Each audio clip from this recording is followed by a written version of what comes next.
উদ্দেশ্যে তুর পাহাড়ের দিকে রওনা হলো। তুর পাহাড়ের উপরে গিয়ে হযরত মূসা আলাইহিস সালাতু ওয়াস সালাম আল্লাহর কাছে প্রশ্ন করল, হে আল্লাহ, আমি আসার পথে একজন মহিলাকে কান্নারত অবস্থায় দেখলাম। তিনি আমাকে প্রশ্ন করল, আমার বিবাহের অনেক বছর হয়ে গেল, তবুও কেন আমার কোনো সন্তান হয়নি। তখন মহান আল্লাহ পাক রব্বুল আলামিন গায়বী আওয়াজের মাধ্যমে হযরত মূসা আলাইহিস সালাতু ওয়াস সালামের প্রশ্নের জবাবে বললেন, হে মূসা, তুমি বলে দিও ওই মহিলার ভাগ্যে কোনো সন্তান নেই, তাই মহিলাটি এত বছরেও মা হতে পারেনি। কন্যা বা পুত্র সন্তান আল্লাহর পক্ষ থেকে দেওয়া হয়, আল্লাহ যাকে দান করে সেই পেয়ে থাকে। এই কথা শুনে হযরত মূসা আলাইহিস সালাতু ওয়াস সালাম বাড়ির দিকে রওনা হলেন। বাড়িতে আসার পথে হযরত মূসা আলাইহিস সালাতু ওয়াস সালামের সেই মহিলাটির কথা মনে পড়ল, তাই বাড়িতে না গিয়ে সোজা সেই মহিলাটির বাড়িতে গেল। তখন মহিলাটি হযরত মূসা আলাইহিস সালাতু ওয়াস সালামকে দেখে চমকে গেলেন এবং বললেন, হে আল্লাহর নবী মূসা, আপনি কি আল্লাহ তাআলার কাছ থেকে আমার প্রশ্নের উত্তর জেনে এসেছেন? তখন হযরত মূসা আলাইহিস সালাতু ওয়াস সালাম বললেন, মহান আল্লাহ তাআলা বলেছেন, তোমার ভাগ্যে আল্লাহ তাআলা কোনো সন্তান দান করেননি, তাই তুমি কখনো মা হতে পারবে না। এই কথা শোনার পরে মহিলাটি জোরে জোরে কান্না করতে লাগলো। অতঃপর হযরত মূসা আলাইহিস সালাতু ওয়াস সালাম সেখান থেকে চলে আসলেন। এই ঘটনার কিছুদিন পরে একজন আল্লাহ ওয়ালা বুজুর্গ ফকির ওই মহিলার বাড়িতে গেল। বাড়িতে গিয়ে বলল, এই বাড়িতে কি কেউ আছেন? আমি একজন ক্ষুধার্ত মানুষ, অনেক দিন থেকে কিছু খাইনি, আমার খুবই খিদে পেয়েছে, দয়া করে আল্লাহর হস্তে আমাকে কিছু দান করুন, নিশ্চয়ই আল্লাহ পাক রব্বুল আলামিন আপনার নিয়ত পূর্ণ করবে। অতঃপর মহিলাটি ওই ক্ষুধার্ত মানুষটির কথা শুনে তাকে ঘরে আসতে দিল ও তাকে 4টি রুটি খেতে দিল। তখন মহিলাটি বলল, আপনাকে দেখে তো মহান আল্লাহ পাক রব্বুল আলামিনের একজন প্রিয় বান্দা মনে হচ্ছে, আপনি একটু আল্লাহর কাছে দোয়া করবেন, আল্লাহ তাআলা আমাকে কোনো সন্তান দান করেননি, আল্লাহ তাআলা যেন আমাকে সন্তান দান করেন। সত্যি ওই ক্ষুধার্ত মানুষটি আল্লাহ তাআলার একজন প্রিয় বান্দা ছিলেন, যিনি আল্লাহ তাআলার জন্য সবকিছু করতে পারেন। আল্লাহ পাক রব্বুল আলামিনের কাছে দোয়া করলেন, হে আল্লাহ, তুমি এই মহিলাটিকে সন্তান দান করো। এরপর তিনি ওই বাড়ি থেকে চলে গেল। এদিকে এই ঘটনার পর বেশ কিছু বছর পার হয়ে গেল। একদিন হযরত মূসা আলাইহিস সালাতু ওয়াস সালাম কোথাও সফরে যাচ্ছিলেন। হযরত মূসা আলাইহিস সালাতু ওয়াস সালাম ওই মহিলাটির বাড়ির সামনে থেকেই যাচ্ছিলেন। তখন ওই মহিলাটি হযরত মূসা আলাইহিস সালাতু ওয়াস সালামকে দেখে তাকে ডাক দিলেন। হযরত মূসা আলাইহিস সালাতু ওয়াস সালাম মহিলার ডাক শুনে তার দিকে তাকালেন। তাকিয়ে দেখলেন মহিলাটি একটি সন্তান নিয়ে দাঁড়িয়ে আছেন। তখন হযরত মূসা আলাইহিস সালাতু ওয়াস সালামের ওই মহিলাটির কথা মনে পড়ল। মহিলাটি হযরত মূসা আলাইহিস সালাতু ওয়াস সালামকে বলল, হে আল্লাহর নবী মূসা, আপনি তো বলেছিলেন আল্লাহ তাআলা আমাকে কোনো সন্তান দান করবে না, আমার ভাগ্যে নাকি কোনো সন্তানই লেখা হয়নি, কিন্তু আল্লাহ তাআলা তো আমায় একটা সন্তান দান করেছে। এটা শুনে হযরত মূসা আলাইহিস সালাতু ওয়াস সালাম একটু অবাক হলেন এবং এই প্রশ্নের উত্তর জানার জন্য হযরত মূসা আলাইহিস সালাতু ওয়াস সালাম তুর পাহাড়ের দিকে রওনা হলো। তুর পাহাড়ের উপরে গিয়ে হযরত মূসা আলাইহিস সালাতু ওয়াস সালাম আল্লাহকে জিজ্ঞাসা করলো, হে আল্লাহ পাক রব্বুল আলামিন, আপনি তো বলেছিলেন ওই মহিলার ভাগ্যে কোনো সন্তান লেখা হয়নি, ওই মহিলার কোনো সন্তান হবে না, কিন্তু আজ আসার সময় দেখলাম ওই মহিলা একটি সন্তান নিয়ে দাঁড়িয়ে আছে। হে আল্লাহ পাক রব্বুল আলামিন, এই বিষয়টি আমি কিছুই বুঝতে পারিনি। অতঃপর মহান আল্লাহ পাক রব্বুল আলামিন এক গায়বী আওয়াজে বললেন, হে মূসা, তুমি এই বিষয়টি জানতে চাও? তাহলে তুমি আমার জন্য মানুষের শরীর থেকে কয়েক টুকরা গোশত নিয়ে আসো, তারপর তোমার এই প্রশ্নের জবাব পাবে। তখন হযরত মূসা আলাইহিস সালাতু ওয়াস সালাম মহান আল্লাহ তাআলার এই হুকুম পাওয়ার পরে একটা ছুরি নিয়ে লোকদের কাছে এসে বলল, হে আমার কওমের লোকেরা, মহান আল্লাহ তাআলা বলেছেন মানুষের শরীর থেকে কয়েক টুকরা গোশত নিয়ে যেতে। আপনাদের মধ্যে এমন কি কেউ আছে যে আল্লাহ তাআলার জন্য নিজের শরীর থেকে কয়েক টুকরা গোশত দিবে?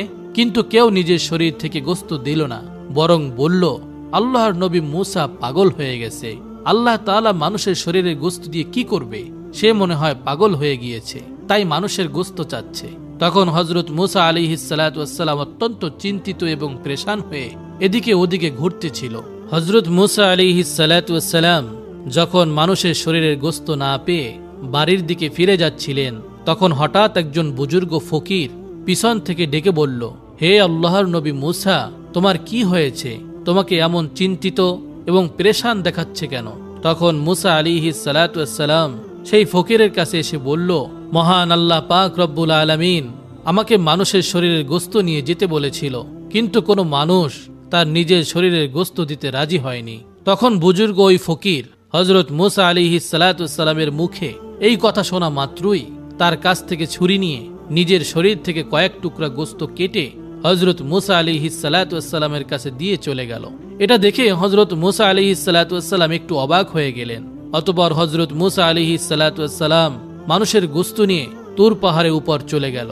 গিয়ে হযরত মুসা আলাইহিস সালাতু ওয়াস সালাম বললেন, হে আল্লাহ, আমি মানুষের গোস্ত নিয়ে এসেছি, কিন্তু এই গোস্ত যার কাছে গিয়ে দিতে বলেছি সবাই মুখ ফিরিয়ে চলে গিয়েছে। শুধুমাত্র একজন বুজুর্গ ফকির আপনার নাম শোনা মাত্রই তার শরীরের গোস্ত কেটে আমার কাছে দিয়ে দিল। তখন মহান আল্লাহ পাক রব্বুল আলামিন হযরত মুসা আলাইহিস সালাতু ওয়াস সালামকে বললেন, হে মুসা, এই গোস্তের জন্য সব মানুষের কাছে যাওয়ার দরকার ছিল না, তুমিই তো যথেষ্ট ছিলে। এর মাধ্যমে তুমি তোমার প্রশ্নের উত্তর পেয়ে গেছো। যে বুজুর্গ ফকিরটি আল্লাহর নাম শোনা মাত্রই তার নিজের শরীরের গোস্ত কেটে আল্লাহ পাক রব্বুল আলামিনকে দিয়ে দিয়েছে, ওই ফকিরের দোয়ার কারণেই ওই মহিলাকে সন্তান দান করেছি। হে মুসা, যে ব্যক্তি আল্লাহর রাস্তায় সবকিছু উৎসর্গ করে দেয়, সবকিছু দান করে দেয়, আল্লাহ তাআলা তাকে সবকিছু দিয়ে দেয়। এমনকি লেখা ভাগ্যকেও আল্লাহ পরিবর্তন করে দেয় শুধুমাত্র তার দোয়ার কারণে। অতঃপর হযরত মুসা আলাইহিস সালাতু ওয়াস সালাম আল্লাহ পাক রব্বুল আলামিনের এই উত্তর শুনে বাড়িতে চলে আসলেন। এরপর কিছুদিন অতিবাহিত হয়ে গেল। একদিন হযরত মুসা আলাইহিস সালাতু ওয়াস সালামের মনে পড়ে গেল যে আল্লাহ পাক রব্বুল আলামিন বলেছিলেন কসাই তার সাথে জান্নাতের সঙ্গী হবে। কে সেই কসাই জানার জন্য হযরত মুসা আলাইহিস সালাতু ওয়াস সালাম আবারও তুর পাহাড়ের উদ্দেশ্যে রওনা হলেন। তুর পাহাড়ে গিয়ে হযরত মুসা আলাইহিস সালাতু ওয়াস সালাম বললেন, হে আল্লাহ পাক রব্বুল আলামিন, আপনি বলেছিলেন কসাই আমার সাথে জান্নাতের সঙ্গী হবে।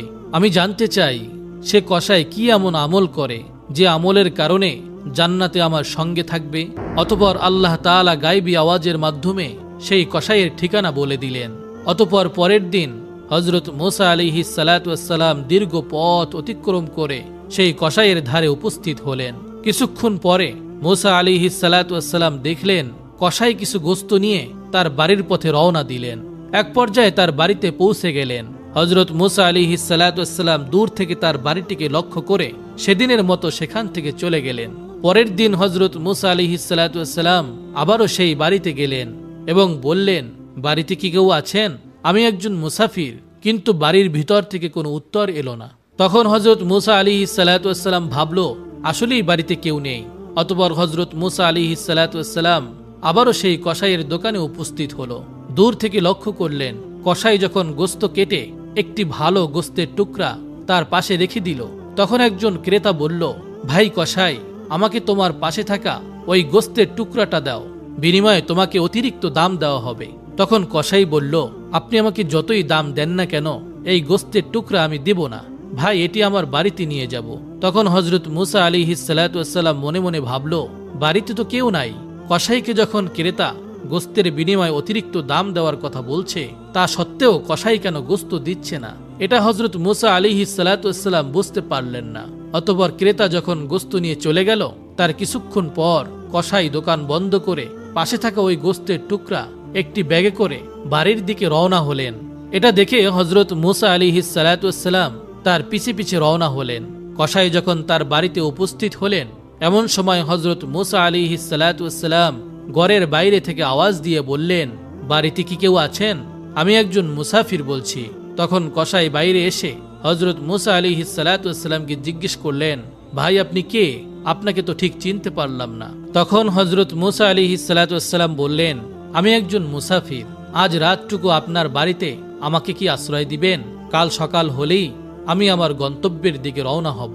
কসাই বললেন, নিশ্চয়ই দেব, আসুন আমার বাড়ির ভিতর। কসাই বললেন, ওহে মুসাফির, আপনি এখানে বসুন, পাশের ঘরে আমার একটু কাজ আছে, বলে ওই ঘরের দিকে রওনা হলো। হযরত মুসা আলাইহিস সালাতু ওয়াস সালাম দেখলেন পাশের ঘরে গিয়ে কসাই একা একা রুটি বানাচ্ছে এবং গোস্ত রান্না করছে। অতঃপর কিছুক্ষণ পরে হযরত মুসা আলাইহিস সালাতু ওয়াস সালাম দেখলেন ঘরের কোণ থেকে একজন বয়স্ক বৃদ্ধাকে আস্তে আস্তে আদবের সাথে নিয়ে আসছে। তারপরে গোস্ত এবং রুটি বৃদ্ধাকে খাইয়ে দিচ্ছে। ঠিক যেমনি ভাবে একটি ছোট্ট শিশুকে তার মা স্নেহ এবং ভালোবাসা দিয়ে খাইয়ে দেয়, ওই বয়স্ক বৃদ্ধাকে তেমনি ভাবে কসাই খাইয়ে দিচ্ছে। অতঃপর কিছুক্ষণ পর কসাই কিছু গোস্ত এবং রুটি নিয়ে হযরত মুসা আলাইহিস সালাতু ওয়াস সালামের কাছে এসে বললেন, হে মুসাফির ভাই, এই নিন আপনার খাবার। আপনার খাবার দিতে আমার একটু দেরি হয়ে গেল। তখন কসাই বলল, আসলে আমার একটু কাজ ছিল, এজন্য আপনাকে খাবার দিতে পারিনি। তখন হযরত মুসা আলাইহিস সালাতু ওয়াস সালাম বলল, ঠিক আছে, তুমি আগে বলো এই বৃদ্ধা মহিলাটিকে। তখন কসাই বললেন, এই বৃদ্ধা হলো আমার মা। আমার মা ছাড়া এই দুনিয়াতে আমার আর কেউ নেই, আর আমার মায়েরও এই দুনিয়ায় আমি ছাড়া আর কেউ নেই। আমার মা বৃদ্ধা হয়ে গেছে, ভালো করে চলাফেরা করতে পারে না, ভালো করে খেতেও পারে না। তাই আমি প্রতিদিন দোকান থেকে ভালো ভালো নরম গোস্তগুলো একটি জায়গায় রেখে দেই এবং বাড়িতে এসে রান্না করে মাকে খাইয়ে দেই।